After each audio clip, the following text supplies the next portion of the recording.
दोस्तों, मेहरबानों, कदरदानों, बहुत ही बड़ा मैच होने वाला है England and as you know Spain का। और यहाँ पे आज हम वही डिस्कस करने वाले हैं।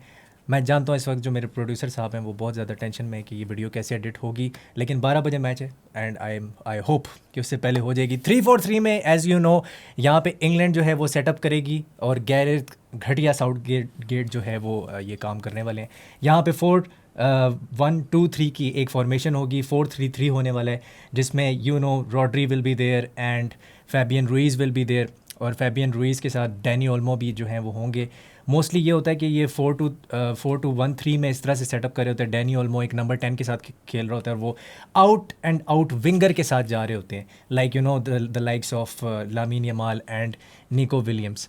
लेकिन मोस्टली हम ये देखते हैं कि अगर रॉड्री पीछे है तो यहाँ पे एक हाफ स्पेस में एक ऐसे एक शेप बनती है फ्रंट फाइव की, और कॉन्टीन्यूसली स्विचिंग होती है बिटवीन डैनी ओल्मो जो कि यहाँ से इस हाफ स्पेस में आ जाते हैं और Fabian Ruiz, they are always trying to switch.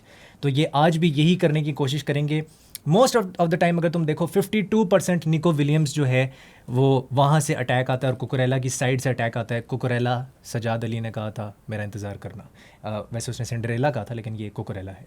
और ये इस तरह से ना एक आप देखोगे कि ओवरलोड्स क्रिएट होते हैं।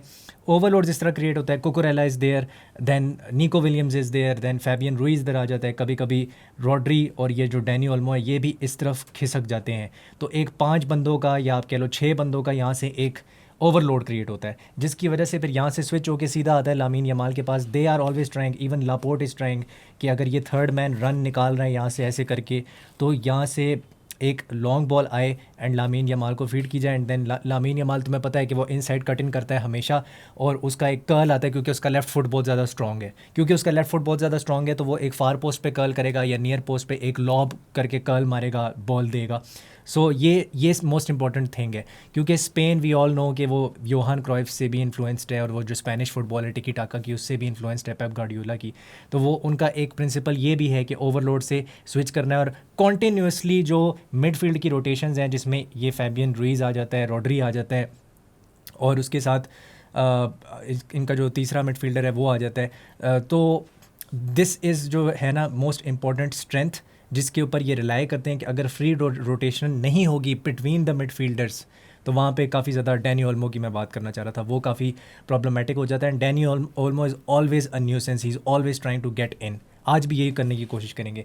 मोराटा का रोल बहुत ज़्यादा इंपॉर्टेंट होगा, मोराटा के ऊपर बात करना ज़रूरी है। मोराटा इसी तरह डीप ड्रॉप इन करता है, कभी इस हाफ स्पेस में आ जाएगा, कभी इस हाफ स्पेस में आ जाएगा। He is constantly moving and looking for that space. जैसे ही स्पेस के अंदर वो आता है तो उसको पता है कि स्पेस में से बाहर भी कैसे निकलना है और बॉल को रिसीव करके वो आगे निको विलियम्स को पास देने की कोशिश करेगा। या अगर वो डीप ड्रॉप इन कर रहा है, कभी कभी हैरी केन जितना तो वो डीप ड्रॉप इन नहीं करता, डिफेंसिव मिडफील्डर नहीं बन जाता, deep line playmaker, but वो डीप ड्रॉप इन करके ही is trying to you know कभी इसको फीड कर रहा है और कभी इसको फीड कर रहा है। तो मेन चीज़ ये है कि इसकी जो फिज़िकलिटी है और इसका जो दिमाग है वो बहुत ज़्यादा इंपॉर्टेंट है, इंटेलिजेंस बहुत ज़्यादा इंपॉर्टेंट है ऑफ द बॉल, जिसकी जो कि आज आई एम श्योर ये दोबारा से यूज़ करेगा। और अगर ये नहीं खेलता स्पेन के लिए तो आपको पता लगेगा, I know he misses a lot of chances, I know that, but off the ball he is very important, very very important. ये हो गया स्पेन के बारे में। आज कारवाहाल भी खेलेगा, लास्ट मैच में उनको रेड कार्ड मिल गया था, ही कुड नॉट प्ले, तो वो थोड़ा सा एक इशू था। लीनॉर्मेंट विल ऑल्सो बी बैक, ठीक है, वो भी एक अच्छा बॉल प्लेइंग डिफेंडर है जो कि रियल सोसिएडाड के लिए खेलता है। सो आई थिंक ये इस तरह से ना इनकी एक शेप बनेगी और इनका फ्रंट फाइव तो तय है कि बनेगा। It can be a 3-1-4-5 and Rodri is always there to you know fill up the spaces, वो हमेशा वो कोशिश कर रहा होता है। इसके बीच में मैं आपको बताना चाहता हूँ कि आप हमें जो है ना, अगर आपको इस तरह का टैक्टिकल पॉइंट ऑफ व्यू चाहिए और कंटेंट चाहिए तो आप हमें इजी पैसा जो है वो दे सकते हैं, ठीक है, और आई मीन चाय पानी दे सकते हैं, चाय पानी आप हमें दे सकते हैं। और चाय पानी का जो नंबर है वो है 031936024545। You can give us चाय पानी there, which is very important for you know the content, और content को elevate करने के लिए, इसको support करने के लिए आप हमें भी support कर सकते हैं। Going forward to England now, because वक्त की किल्लत है। बेलिंगम, केन एंड ऑब्वियसली यहाँ पे आपको जैसे कि पता है कि यहाँ पे फोर्डन खेल सकता है, फोर्डन can even play on this left hand side, क्योंकि ग्रुप स्टेजेस में हम ये देख रहे थे कि वो बैक 4 के साथ खेल रहे थे, अब उन्होंने बैक 3 के साथ खेलना शुरू कर दिया है और अब उन्होंने इन साइड फॉरवर्ड्स खेलना शुरू हो गया। पहले फोर्डन यहाँ पे ऐसे टच लाइन को हक कर रहा होता था, ही यूज़ टू डू दैट। अब वो 3-4-3 में आए हैं, तो क्या हुआ है कि एक बैलेंस क्रिएट हुआ है, टीम के अंदर एक बैलेंस क्रिएट हुआ है। फॉर एग्जांपल आप ये देखो कि डेक्लन राइस है, ठीक है, डेक्लन राइस के साथ यू नो कि कोबी माइनू है। अब कोबी माइनू क्या करता है कि वो हाई टर्न ओवर्स करता है, he wins the ball up the field, वो एक बहुत ज़्यादा इंपॉर्टेंट चीज़ है। This is why he was man of the match versus Netherlands as well. लेकिन अगर आप कोबी माइनू को फॉर एग्जांपल फैबियन रुइस के साथ ऐसे मैन मार्क कर दोगे, if you man mark him, उसके लिए बहुत मुश्किल हो जाएगा कि वो हायर अप द पिच कोई हाफ स्पेसेस में घुस सके या कुछ क्रिएट कर सके, बहुत ज़्यादा उसके लिए डिफ़िकल्ट हो जाएगा। एंड देन डेक्लन राइस का और इसकी केमिस्ट्री भी बहुत अच्छी जा रही है। Declan rice you know he is the disruptor, he is the destroyer, आके स्पेसेस को रोकेगा। लेकिन मेन इंपॉर्टेंट चीज़ ये है कि साका का क्या काम है। अब साका ये है कि उसने क्या करना है कि प्ले को स्ट्रेच करना है ऑब्वियसली, एंड क्योंकि पहले वो एज अ 4-2-3-1 में एज अ राइट विंगर खेल रहा था, अब उसने थोड़ा ट्रैक बैक भी करना होता है, उसने काइल वॉकर की भी हेल्प करनी होती है, क्योंकि काइल वॉकर अब राइट साइडेड सेंटर बैक खेल रहा है, he is not playing as a right back. तो अब साका इधर आ जाएगा, एंड साका के साथ जैसे कि हमें पता है यहाँ पे ट्रिपियर आ जाएगा। इंग्लैंड और स्पेन दोनों 50%, more than 50% of the times दोनों लेफ्ट हैंड साइड से, ये ट्रिपियर की साइड से अटैक करते हैं और ये जो है ये निको विलियम्स की साइड से अटैक करते हैं, इवन दो इनकी सेंट्रल पेनिट्रेशन भी काफ़ी है, 25% ऑलमोस्ट स्पेन की। सो अब ये है कि दे मेक अ बॉक्स, जो कि एक बहुत इंपॉर्टेंट चीज़ है। पेप गार्डियोला भी इसको बहुत ज़्यादा एडवोकेट करता है, जिसमें फिल फोर्डन आ जाता है, इसमें बेलिंगम आ जाता है, डेक्लन राइस आ जाता है, एंड ऑब्वियसली डेक्लन राइस के साथ कोबी माइनो भी आता है। तो ये एक इस तरह का बॉक्स बनता है जिसकी वजह से ये सफोकेट करने की कोशिश करते हैं, जो स्पेन को भी दे विल ट्राई के उस तरह से सफोकेट करेंगे। अब प्रॉब्लम ये थी नेदरलैंड्स वाले मैच में भी कि हैरी केन बहुत ज़्यादा डीप ड्रॉप इन कर रहा था and he was not getting players in close proximity, जिसकी वजह से जब वीरमन आया, आपको जैसे याद होगा नेदरलैंड्स वाले मैच में गेम बहुत ज़्यादा पैसिव हो गई थी सेकंड हाफ में, पूरा जो सेकंड हाफ था बहुत ज़्यादा पैसिव था, because this guy dropped really deep. कि हैरी केन का मेरा ये मसला है कि उसको डीप ड्रॉप इन नहीं करना चाहिए, स्पेशली इस वाले मैच में, if they want to win the game. अगर मैच जीतना है, I think he should either play. अगर ओली वॉटकिंस क्या प्रोवाइड करता है, फॉर एग्जांपल ओली वॉटकिंस से क्या प्रोवाइड करता है, he makes those in behind runs.